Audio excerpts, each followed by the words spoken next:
BTech, BBA మరియు MBA కోర్సులు 15+ years experience ఫ్యాకల్టీతో పాటు placement guarantee. Kishkinda university, Ballari. Ahmedabad నుంచి లండన్ వెళ్తున్నటువంటి బోయింగ్ 7878 ఫ్లైట్ క్రాష్ అయిన సంగతి తెలిసిందే. అయితే అందులో 241 మంది పాసింజర్స్ ప్లస్ 12 మంది క్రూ సిబ్బంది, వాళ్ళతో పాటు కింద అంటే ఫ్లైట్ పడినప్పుడు చనిపోయినటువంటి 24 మంది, దాదాపు ఇంతమంది చనిపోయినటువంటి పరిస్థితి. ఒక్కరు మాత్రమే అందులోంచి సేవ్ అయ్యారు. అసలు ఫ్లైట్ యాక్సిడెంట్ ఎలా అయింది, టేక్ ఆఫ్ తీసుకున్న తర్వాత 1 మినిట్లోనే ఎలా జరిగింది అనేది ఇప్పటి వరకు కూడా ఇంకా క్లారిటీ లేనటువంటి పరిస్థితి ఉంది.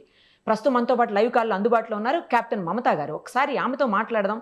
ఆమె కూడా గతంలో చాలా గంటల పాటు ఫ్లైట్స్ నడిపినటువంటి అనుభవం ఉన్న వ్యక్తి, ఫస్ట్ లేడీ పైలట్ కూడా ఆవిడ. సో ఒక్కసారి ఆమెతో మాట్లాడదాం. మ్యామ్ నమస్తే అండి. నమస్కారం అండి.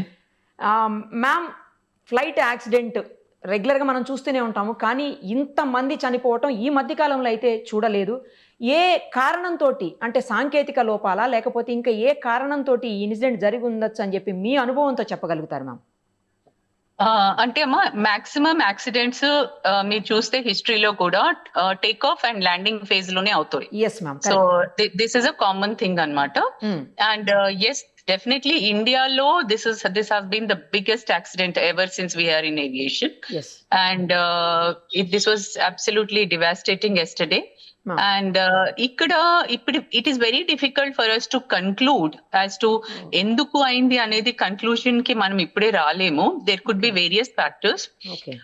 The main factor what everybody in the industry are suspecting is bird strike. ఎందుకంటే అక్కడ చాలా హ్యాబిటైట్ ఉంది టేక్ ఆఫ్ తర్వాత. అండ్ మీరు తర్వాత కూడా చూస్తే, మీరు ఆఫ్టర్ ఫ్లేమ్స్ తర్వాత కూడా చూస్తే చాలా బర్డ్స్ కనిపిస్తున్నాయి అక్కడ, విపరీతమైన బర్డ్స్ కనిపిస్తున్నాయి. సో ఇదే సేమ్ సిమిలర్ యాక్సిడెంట్ న్యూయార్క్ దగ్గర అయింది, ఎక్కడైతే హడ్సన్ రివర్ లో ల్యాండ్ చేశాడు. ఎందుకంటే అది కొంచెం హైట్ లో అయింది. సో అప్పుడు ఏమైందంటే, that was also big commercial aircraft, and రెండు ఇంజన్స్ లలో బర్డ్స్ వెళ్ళిపోయినాయి. So both engines got shut off. And then ఆయనకు ముందు హడ్సన్ రివర్ కనిపించింది, అక్కడ వెళ్ళి ల్యాండ్ చేసేసాడు very safely. And luckily everybody survived that. Everybody survived. So that was mere his luck and everything, that where he could comfortably land into the river anamata. Okay. So ఇక్కడ most unfortunate thing that happen was that take off తర్వాత అది మొత్తము industry అంటే residential area ఉన్నందుకు అక్కడ there was no way. ఇప్పుడు మనకి బేగంపేటలో ఇటు సైడ్ పరేడ్ గ్రౌండ్ ఉంటుంది, అట్లా ఏదైనా గ్రౌండ్ ఉన్నా, కొంచెం ఓపెన్ ఏరియా ఉన్నా ఇంత డివాస్టేటింగ్ అయ్యేది కాదు. కానీ because he had to land over the houses, he still tried. అది మీరు చూస్తే అది it's a very controlled flight which vent down. అంటే ఏదో స్పిన్ అయిపోయి పడిపోవడం, లేక నోస్ డైవ్ అయిపోయి పడిపోవడం అలా పడిపోలేదు ఎయిర్ క్రాఫ్ట్. వాళ్ళు లాస్ట్ మినిట్ వరకు కూడా చాలా చాలా కేర్ఫుల్ గా కంట్రోల్ చేసి దే బ్రాట్ ఇట్ డౌన్. కానీ ఏమవుతుందంటే అమ్మా, ఇక్కడ టేక్ ఆఫ్ లో ఫ్యూల్ ఫుల్ ఉంటుంది. So both the wings have got full fuel because they are going to London. So ఇది లాంగ్ ఫ్లైట్ కాబట్టి they have full fuel. And fuel is like a bomb amma. It's like a live bomb laga anamata. So when they landed, it burst. ఆ flames లో తోటి చచ్చిపోయారు ఎక్కువ వరకు, ఆ కాలిపోయినందుకు చచ్చిపోయారు అనమాట మాక్సిమం. అది and this is a very common thing. మీరు చూసుంటారు ఈవెన్ ప్రీవియస్ యాక్సిడెంట్స్ ఎక్కడెక్కడైతే టేక్ ఆఫ్ లో అయిపోయిందో ఎక్కువ వరకు అది కాలిపోతుంది, అండ్ ఆ కాలిపోవడం వల్ల చనిపోతారు మాక్సిమం. ల్యాండింగ్ అయితే కొంచెం ఫ్యూయల్ తక్కువ అయిపోద్ది కదా మ్యామ్, అంత తగ్గిపోతుంది, చాలా తగ్గిపోతుంది. ఎస్, ఇంకొకటి ల్యాండింగ్ లో ఫ్లేమ్స్ ల్యాండింగ్ లో చాలా తగ్గిపోతుంది. అండ్ ఇంత డివాస్టేటింగ్ ఉండదు. But yet we cannot say even that little fuel what is there on board sometimes may kill everybody. Okay. ఇంకొకటి కూడా మ్యామ్, ఇప్పుడు బర్డ్స్ ఈ బోయింగ్ పెద్ద ఫ్లైట్స్ ఏవైతే ఉంటాయో వాటిలోకి, అంటే ఇప్పుడు చిన్న ఫ్లైట్స్ ఉంటాయి కదా మ్యామ్, చిన్న ఫ్లైట్స్ ఉన్నప్పుడు ఏంటంటే బర్డ్స్ అటాక్ చేసినా కూడా చాలా స్పీడ్గా ఫ్యాన్స్ తిరిగేసి బర్డ్ని చంపేస్తుంది, అసలు బర్డ్ లోపలికి వచ్చే అవకాశం ఉండదు అని విన్నాను. కానీ పెద్ద ఫ్లైట్స్ ఏంటంటే ఇలాంటి ఫ్యాన్స్ సిస్టమ్ ఏది ఉండదు, బర్డ్ డైరెక్ట్ లోపలికి వచ్చేస్తుంది అని అంటున్నారు మ్యామ్, నిజమేనా అది? అవునండి, ఎందుకంటే ఇప్పుడు మనకి దీన్ని two different type of air crafts. ఒకటేమో మనం ప్రొపెల్లర్ ఎయిర్ క్రాఫ్ట్స్ అంటాం, ఏదైతే టర్బోజెట్ ఉంటుంది, పిస్టన్ ఇంజిన్ ఉంటుంది. దాంట్లో ప్రొపెల్లర్ మూవ్ అయినందుకు జనరల్ గా బర్డ్స్ చాప్ అయిపోతాయి, ఆ రొటేషన్ వల్ల అవి చాప్ అయిపోతాయి. But that is still damage to the air craft and to this thing. కానీ అది అంత డ్యామేజ్ కాదనమాట ఎంతైతే మనం అనుకుంటామో. Okay, Okay. ఇక్కడ ఏంటంటే ఇక్కడ the technology is different. Jet engines లో ఏంటంటే ఇంజిన్ ఎయిర్ ని సక్ చేసుకుంటది, ముందున్న ఎయిర్ ని సక్ చేసుకొని వెనక్కి వదిలేస్తుంటది అనమాట. ఓకే. సో అక్కడ ముందు ఆ బర్డ్ ఉండనియండి, మీరు చూసారు లాస్ట్ టైం ఒక యాక్సిడెంట్ అయింది ఎయిర్పోర్ట్ లో, అంటే ఒక మనిషి దాని ముందు నుంచి పోతుంటే సక్ అయిపోయాడు, అవును మ్యామ్, మనిషి సక్ అయిపోయాడు అందులోకి. So it basically sucks all the air which is in front of it. So అక్కడ ఫ్లాక్ ఆఫ్ బర్డ్స్ ఉంటే అది మొత్తం సక్ అయిపోతాయి అనమాట. దెర్ ఈస్ అ పాసిబిలిటీ, అంటే these are all what we're just suspecting, these are all the suspect, అంటే we're just thinking it could be any other reason also which we cannot right now say. కానీ general గా ఏమవుతుందంటే what we're expecting a technical snag అని common man అనుకునేది కొంచెం చాలా remote chances. ఎందుకంటే technical snag అయినా కానీ ఒక ఇంజిన్ ఫెయిల్ కావచ్చు, కానీ రెండు కావడం is the very very rare అండి. ఇప్పటి వరకు మేము వినలేదు ఎప్పుడు కూడా రెండు కూడా టెక్నికల్ స్నాగ్ తోటి ఫెయిల్ అయిన సినారియో మేము ఇప్పటి వరకు చూడలేదు. అందుకే పైలట్స్ కి కూడా మొత్తం ట్రైనింగ్ ఉంటుంది. వన్ ఇంజిన్ ఫెయిల్ అయినా వాళ్ళు జెంటల్ గా క్లైంబ్ అయ్యి మళ్ళీ వచ్చి ల్యాండ్ అయ్యేటట్టు ఉంటుంది అనమాట. So they are all trained for a single engine failure, దానికి అంతా ట్రైనింగ్ ఉంటుంది. కానీ ఇక్కడ very very unfortunate that both engines gave up. So the only thing we can correlate back is that Hudson River ఏదైతే అయిందో New York లో. Actually 8,200 hours పాటు వాళ్ళు ఫ్లైట్స్ నడిపిన అనుభవం ఉన్న చాలా మంచి పైలట్స్ అని అంటున్నారు మ్యామ్ అసలు. అవునండి, they are very well experienced captain, and he was rated as one of the good captain in Air India. So I strongly feel it may not be a pilot error, and but at the same time we still have to see, and we have to wait and see what exactly the investigation is going to come out. Ma'am ఇంకొకటి కూడా వినిపిస్తోంది ఏంటంటే Boeing తర్వాత air bus అనే two types of flights ఉంటాయి. Boeing అన్ని కూడానేమో US లో తయారవుతాయి, తర్వాత ఎయిర్ బస్లు అన్ని కూడా జర్మన్ టెక్నాలజీతో తయారవుతాయి, అంటే జర్మన్లో తయారవుతాయి. సో జర్మనీ టెక్నాలజీతో తయారైనటువంటి ఆ ఫ్లైట్స్ అన్ని కూడా చాలా స్ట్రాంగ్ ఉంటాయి. ఈ బోయింగ్ విమానాలు మాత్రం ఈ మధ్య కాలంలో చాలా ఎక్కువగా యాక్సిడెంట్స్ అవుతున్నాయి అని చెప్పండి. I'm sorry, no, this is a myth andi. This is a myth. Boeing is an equally good aircraft like Airbus. Atla manaku in fact Dreamliner is one of the best aircraft andi. Ippudu edaithe 787 crash aindo, this is the best aircraft today in the air. And any countries lo fly avutundi idi. All long range flights are carried on 787s only. And this is one of the best aircraft. Actually aircraft also is not an old aircraft. Even old aircraft unna eppudu kuda common man em anukuntadante old aircraft unte adi padipoyindi, old ainanduku padipoyindi atla undadandi. Aircraft ela untundante దానికి ఒక particular number of hours are number of landings అని దాని life ఉంటుంది అనమాట. It is not number of years. So for example ఇప్పుడు ఒక aircraft కి latest సే ఒక చిన్న ఎయిర్క్రాఫ్ట్ కి 30,000 అవర్స్ ఉంది అనుకుందాం, దాని లైఫ్ 30,000 అనుకుందాం.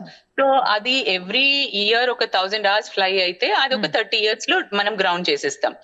అది ఫ్లై కాకపోతే అది సపోజ్ ఎవరైనా లెస్ ఫ్లయింగ్ ఎయిర్ క్రాఫ్ట్ ఉంటుంది, they may be flying only just 100-200 hours in a year. So that can fly up to 40 years, 50 years, there is no problem.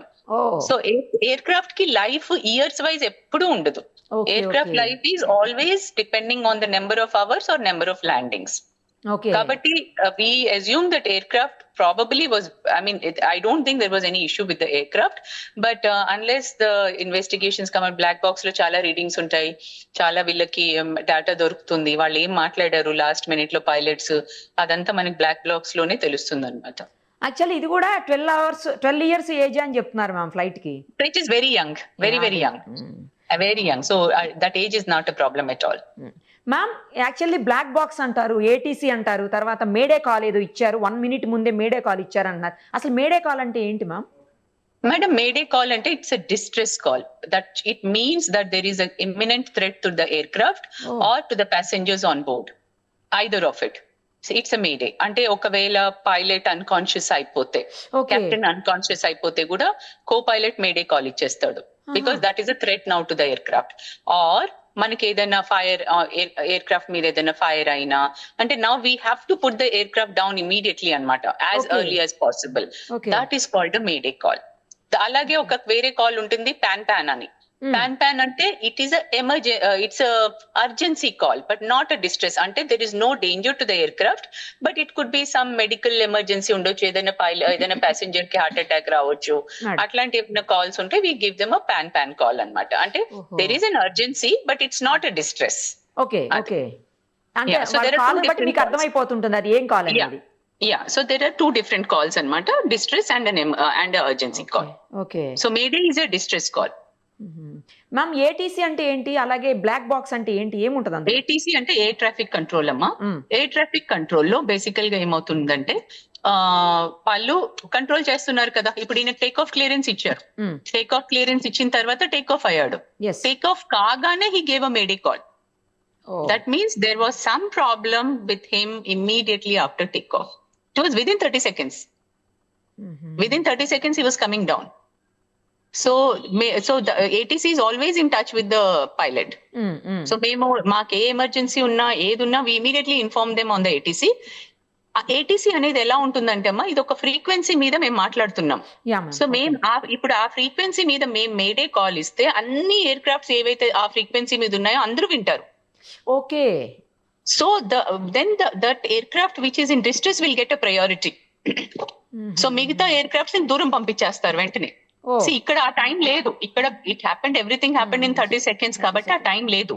కానీ ఫర్ ఎగ్జాంపుల్ ఇప్పుడు ఒక few months back, I can say somewhere last ఒక 6-7 months back, Begumpet లో ఒక air force plane అన్నమాట, వాళ్ళు take off అయిన తర్వాత వాళ్ళ హైడ్రాలిక్ సిస్టమ్ ఫెయిలియర్ అయిపోయింది, టోటల్ హైడ్రాలిక్ సిస్టమ్ ఫెయిలియర్.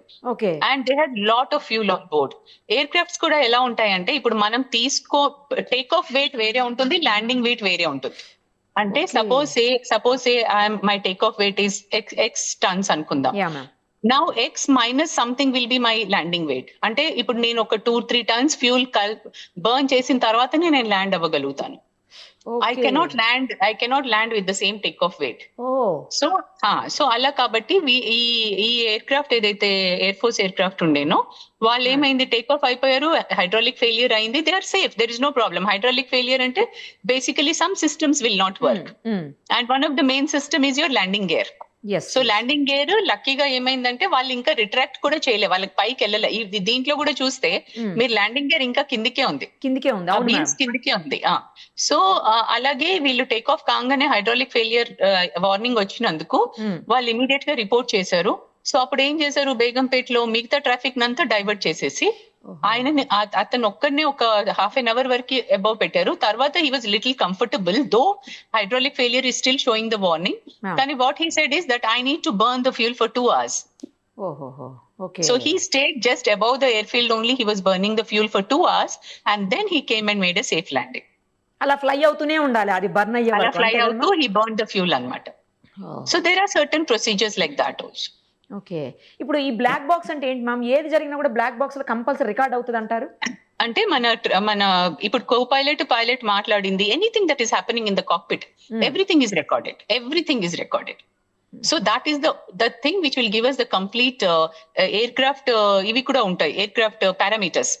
అంటే ఎయిర్ క్రాఫ్ట్ ఎంత హైట్ కి వెళ్ళింది, ఎంత స్పీడ్ ఉండే, ఏముండే, అది ఎలా డిసెండ్ అయింది, అండ్ అది ఎంత రోబస్ట్ ఉంటుంది అంటే ఈవెన్ ఎయిర్ క్రాఫ్ట్ కాలిపోయినా అది కాలదు. ఇప్పుడు అది దొరికిందంటే మనకు మొత్తం వచ్చేస్తుంది ఏం జరిగిందని, మొత్తం డేటా వచ్చేస్తుంది అనమాట, including the voice recording. Air craft data and the voice record అన్ని వస్తాయి దాంట్లో. ఓకే మ్యామ్, ఫైనల్లీ ఒక్కటి చెప్పండి మ్యామ్, ఇప్పుడు మేడే కాల్ వచ్చేసింది అంటున్నారు, మేడే కాల్ వచ్చిన తర్వాత వీళ్ళకి ఇంకా అసలు టైం లేకుండిందా? లేదండి, because ATC was calling him back and they didn't respond. వాళ్ళకి ఏటీసీ మళ్ళీ వాళ్ళని కాల్ చేస్తుంది ఎయిర్ క్రాఫ్ట్ ని, but they didn't respond after that.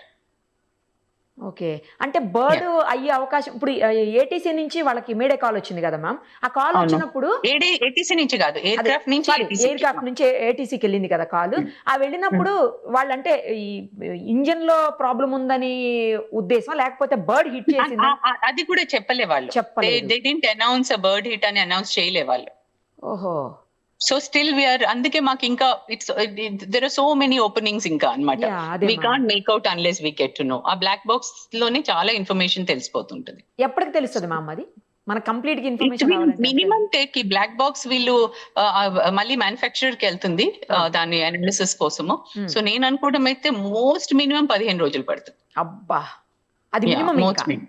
Yes yes, okay. because they'll also study kada, manufacturer also has to study the whole data, everything. They cannot simply conclude something. వాళ్ళంతా మొత్తం proper గా investigate చేసి చదివి ఆ parameters చూసి what could have gone wrong, they have to read everything. Okay, మొత్తానికి 2 engines అయితే పని చేయట్లేదని కన్ఫర్మ్ కదా మ్యామ్ ఇదైతే? ఎస్ ఎస్ ఎస్, ఒక సింగిల్ ఇంజిన్ పని చేసినా ఈ ప్రాబ్లం వచ్చేది కాదు మనకి. Thank you ma'am, thank you so much. చాలా ఇన్ఫర్మేషన్ ఇచ్చారు మీరు బిజీ ఉన్న స్కెడ్యూల్లో కూడాను. ఎందుకంటే ఏం జరిగింది అనేది తెలియాలి అన్న ఉద్దేశంతో మిమ్మల్ని కాంటాక్ట్ చేయడం జరిగింది ma'am. Thank you ma'am, thank you so much.